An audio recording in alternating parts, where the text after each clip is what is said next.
Purchasing the right animals at the right time is so important for the success to any reptile breeding business. And if you are trying to start a ball python breeding operation right now in the spring of 2024, there are some pieces of advice that are really common, like buy your females first, focus on recessives, and the entire hobby is moving towards multi-recessive projects. So with this in mind, what we want to do is cover a topic that came up in our Patreon chat maybe about 2 weeks or so ago. And essentially what the question kind of boiled down to is it better to buy a female recessive animal, maybe a couple extra genes in her, but just one recessive and she's a visual, or to get a combo double het female? And why, if they're both the same price or relatively the same price, would you pick one or the other? So for this week's video, we want to cover that in as much depth as we possibly can. My name's Steven with Leviathan Snakes, and let's jump to it.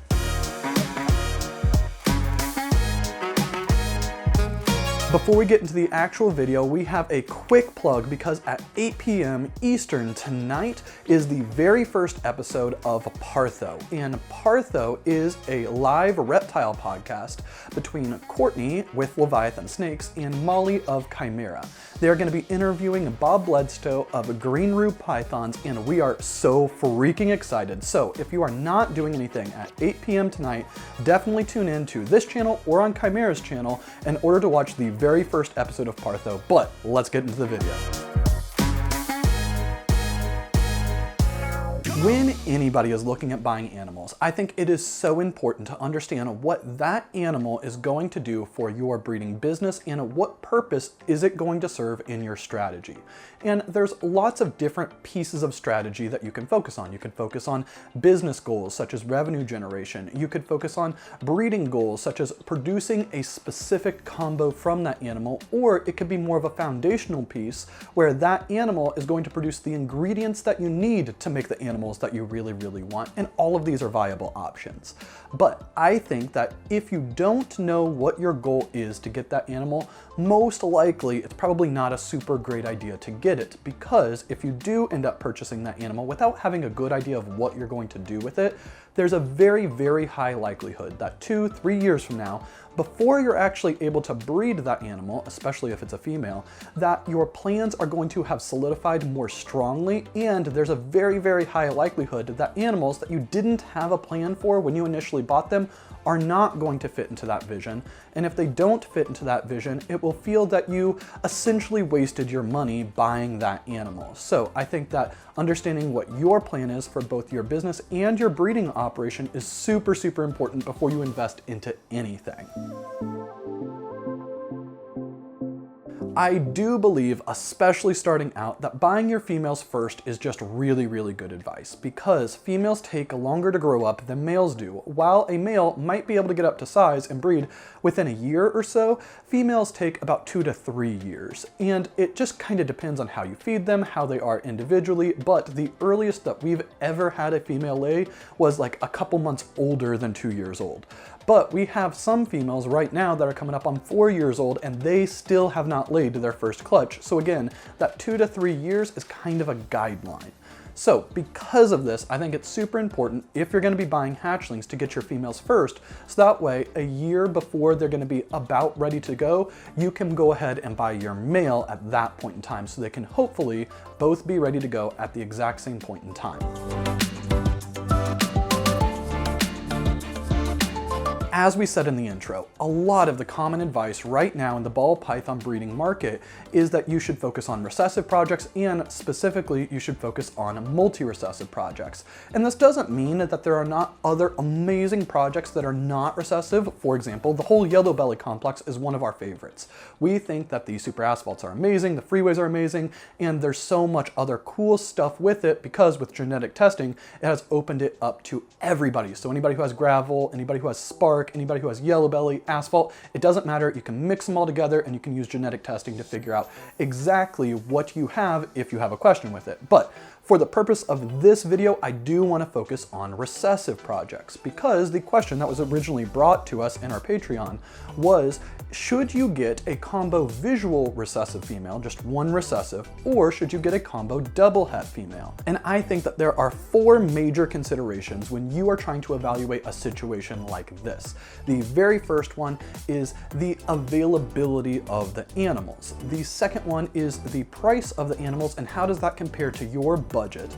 The third one is, what are the implications of the odds of the offspring for these animals? And then last one is, how does your specific strategy fit in with these exact animals? So let's jump into it. Point number 1 is availability. So if we're looking at the stages of a project, like let's talk about the puzzle project, for example.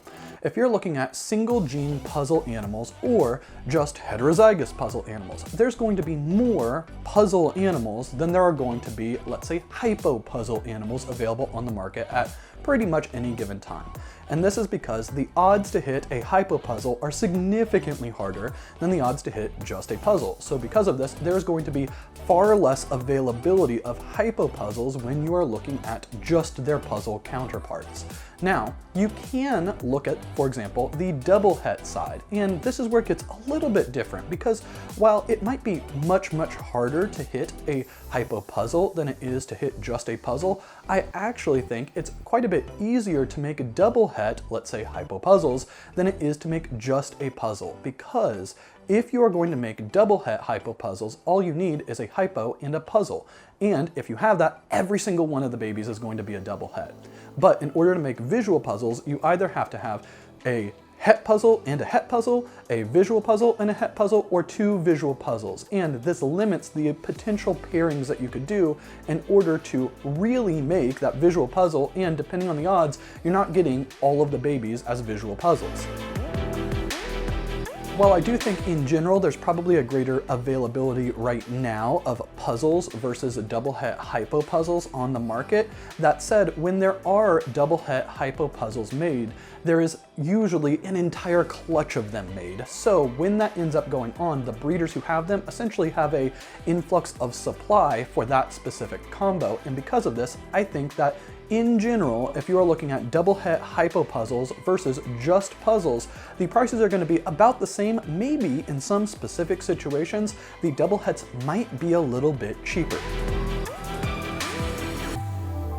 So this ties into the second point, and that is evaluating the price of the animal compared to your budget. So let's assume that you have the budget where you could get either one, and you are debating between getting a female puzzle or a female double het hypo puzzle.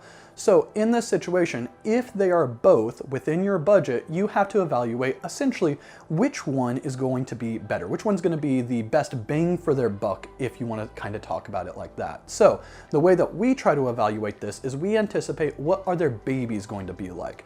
Generally speaking, what we like to do, and it doesn't happen all the time, we like to make pairings that will be able to hopefully pay off both of the parents the very first clutch that they have.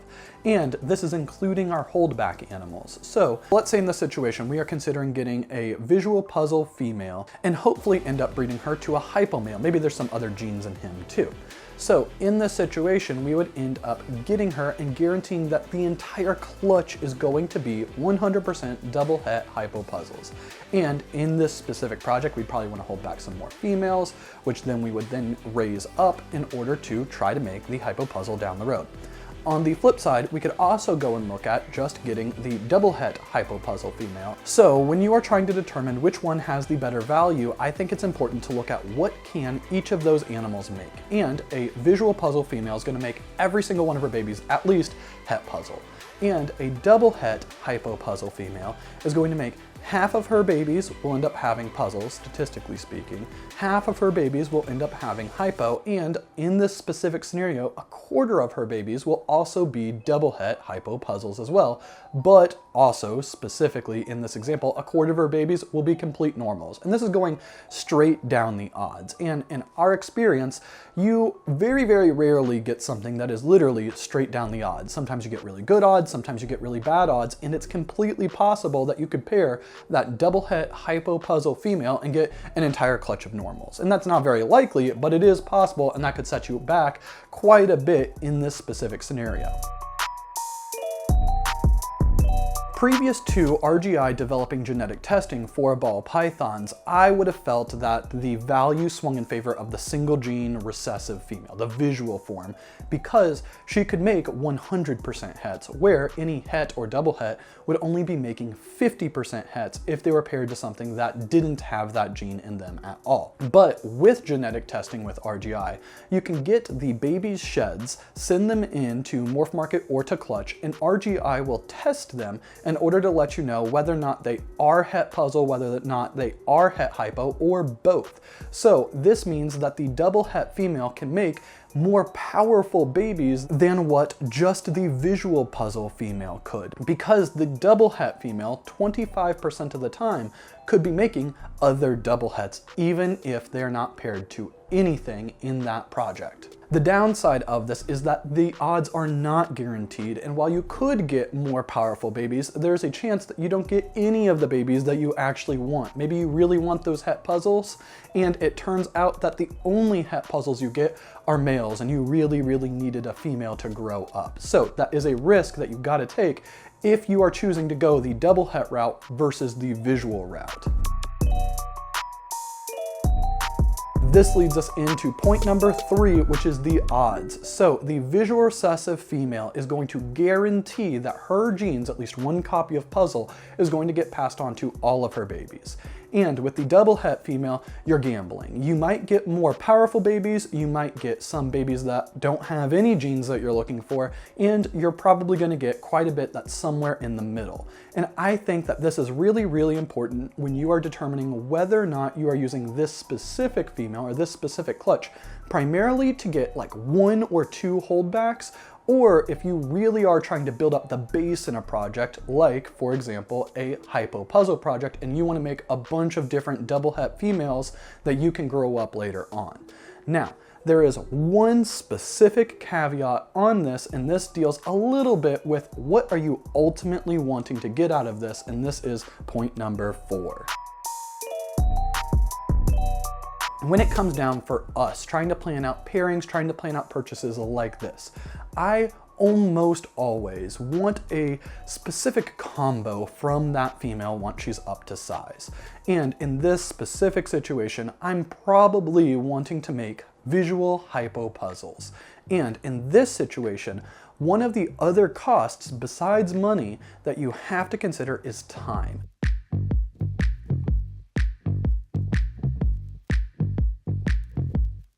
Let's say that it's going to take you 3 years to grow up the initial females, and then if you want to make hypo puzzles, it's going to take you another 3 years to grow up the double het females that you produce from just the puzzle female. So that's going to put you at 6 years. So maybe 6 years time in the project, you can finally be hitting that hypo puzzle. But if you go the other route, if you get the double het right up front, your odds of getting the animal are much lower, instead of the 100% guarantee that all of the babies are going to end up being het puzzle. But because you are able to start from a double het, let's say you go get another double het, or you get a hypo het puzzle male, or something like this to improve your odds.